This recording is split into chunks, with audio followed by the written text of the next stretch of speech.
thank you, Ileana. This is probably the first time someone presents me as ethnic Bulgarian, because actually I don't have a Hungarian name, and that's all Hungarian I have.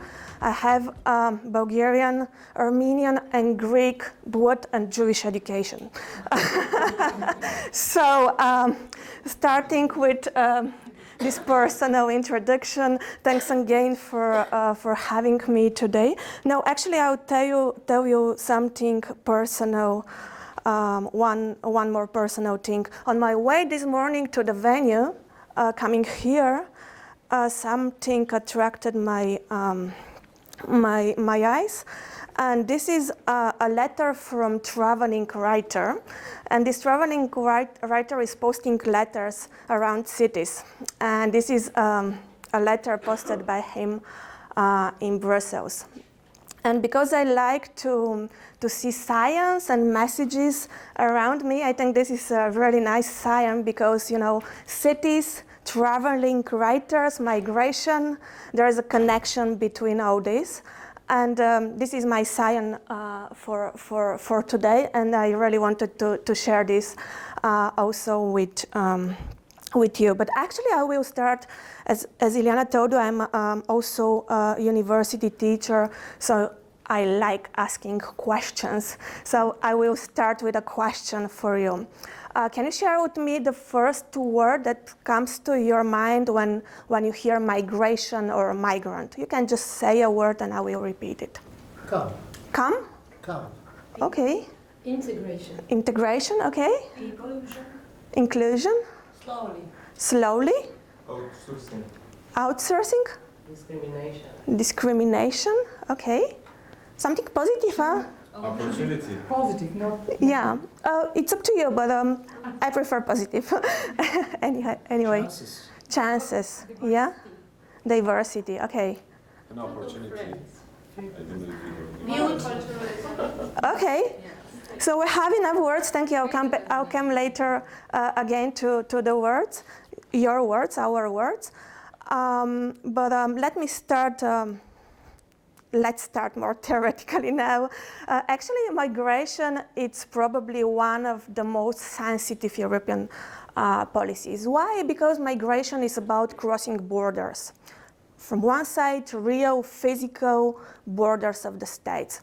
But there are also, let's say, more important borders or boundaries. And there is a famous British historian called Benedict Anderson. And he used this term I like a lot, imaginary boundaries. And migration is as well about crossing the imaginary borders of the nation. So who can be one of us? Who can be part of our community, of our nation? And that's why migration policies are so important, so sensitive, in a way full with fears, full of competing ideologies, and different opinions. But actually migration, it's part of the European Union. The European Union is based about the whole idea of moving freely after the Second World War. Actually, what we have today is a refugee wall. It's built upon what we experienced as continent during the Second World War.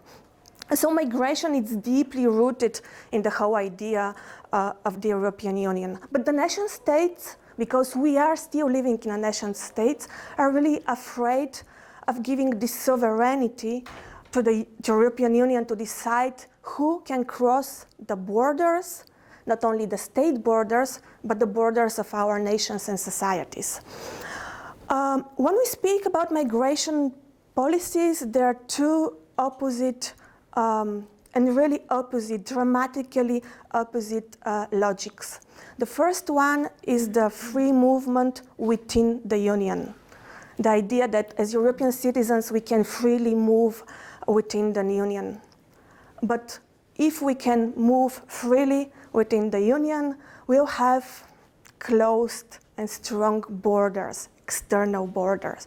So there are these two different logics. Free movement within the Union and strict control for the migration towards the Union. And the second opposition is between, again, two logics. The one is demographic and economic logic, and the second one is the security. And during the development of European migration policy, you can often see how when the Union needs labor force, the policies are really open and welcoming.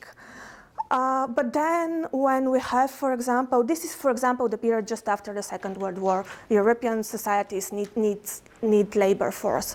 Then we have, in the 70s, several oil prices shocks, then closed borders. No one can join our labor market.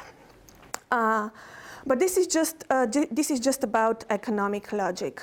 Then we have security. And here I'm coming to your words, because actually the dominant word when we are thinking and speaking about migration is security. And this is not just a word, this is a whole ideology, if you want, a framework, an ideological framework. And why this is important? Because, believe it or not, we are living in a world of words. The words are creating our world. The words are creating our societies. Everything around us is about words. And when migration is presented only as a threat, not only to the nation, to the state, to the society, but also as a personal threat for ourselves as Europeans, then we have what we have. And I'll give you this example with the last crisis before the Ukrainian one, the Syrian crisis. Of course, this is probably the most important increase in the numbers for decades, probably after the Balkan Wars. But this is not a crisis of numbers. This is a crisis of narratives. This is a crisis of the way politicians are speaking about migration and migrants. And here I come to my conclusion, which is related with the whole idea of your project, and I really want to congratulate you, because you're trying to give the floor and to make migrant voices to be heard, to change the narrative, because this is a battle of words. This is a battle of stories and narratives.